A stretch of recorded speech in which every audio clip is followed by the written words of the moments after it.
Promesse biblique du jour. La clé pour une vie chrétienne victorieuse se trouve dans le nom puissant de Jésus-Christ. Jacques chapitre 5 verset 16, le verset du jour.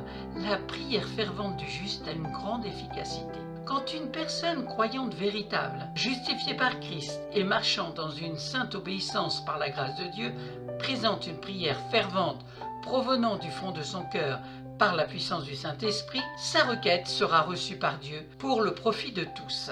Confessez donc vos péchés les uns aux autres et priez les uns pour les autres afin que vous soyez guéris. La prière fervente du juste a une grande efficacité. Jacques 5, verset 16. Il va de soi que le malade qui a eu l'occasion de réfléchir au sens de sa maladie et de s'examiner devant Dieu aura aussi pu prendre conscience de certaines fautes et certains péchés que l'Esprit de Dieu peut le pousser à confesser. Cette confession aux hommes peut être l'occasion de se rappeler les promesses de la parole de Dieu qui nous assure que si nous confessons nos péchés, Dieu est fidèle et juste pour nous les pardonner. Dans 1 Jean chapitre 1 verset 9. La grande efficacité de la prière du juste. Le juste n'est pas une personne purement parfaite, mais c'est celle qui a confessé tout péché connu et qui observe les standards moraux de la parole de Dieu. Ayant une conscience nette et en accord avec Dieu, cette personne prononce une prière qui a une grande efficacité. Le grec ajoute une expression difficile qui signifie probablement « alors elle atteint Dieu et il y répond ». Littéralement,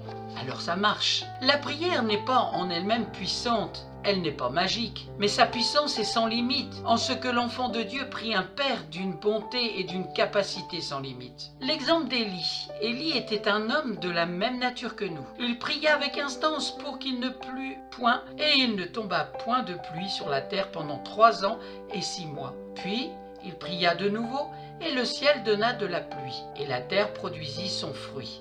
Jacques chapitre 5 versets 17 à 18. Le verset précédent affirme que la prière du juste est d'une grande efficacité. Un exemple de cette efficacité nous est donné maintenant. Élie était un homme comme nous, et pourtant sa prière obtenait de grands résultats, comme nous le voyons dans 1 Roi chapitre 17 et tous les chapitres suivants. Il pria pour que la pluie cessât, jusqu'à ce que Israël se repente. Dans la 3e année, le Seigneur s'adressa à Élie et lui parla de la pluie. Dans 1 Roi chapitre 18. Puis il pria de nouveau, après que les prêtres de Baal eurent vainement tenté de faire pleuvoir. Le même jour, la pluie arriva. Est-ce que nous nous attendons au miracle?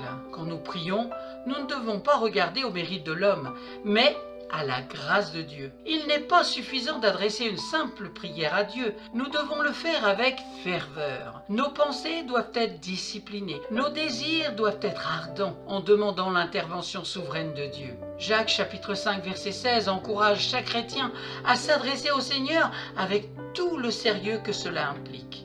Une telle attitude devrait nous pousser à attendre de si grandes choses de la prière fervente que nous adressons à Dieu pour la guérison morale et physique d'un frère ou d'une sœur en Christ qui souffre. Attendons-nous au miracle, car toutes choses sont possibles à celui qui croit. C'est dans Marc chapitre 9, verset 23. Merci à vous d'avoir pris du temps pour écouter Promesse biblique du jour. Avec ces 2 versets importants, Jacques chapitre 5 verset 16, la prière fervente du juste a une grande efficacité, et Marc chapitre 9 verset 23, toutes choses sont possibles à celui qui croit. Soyez bénis abondamment et poursuivez cette méditation de la parole de Dieu qui va faire grandir votre foi en Jésus-Christ et le connaître davantage, connaître qui est Dieu, son Fils et le Saint-Esprit. Amen. Je vous donne rendez-vous à très bientôt.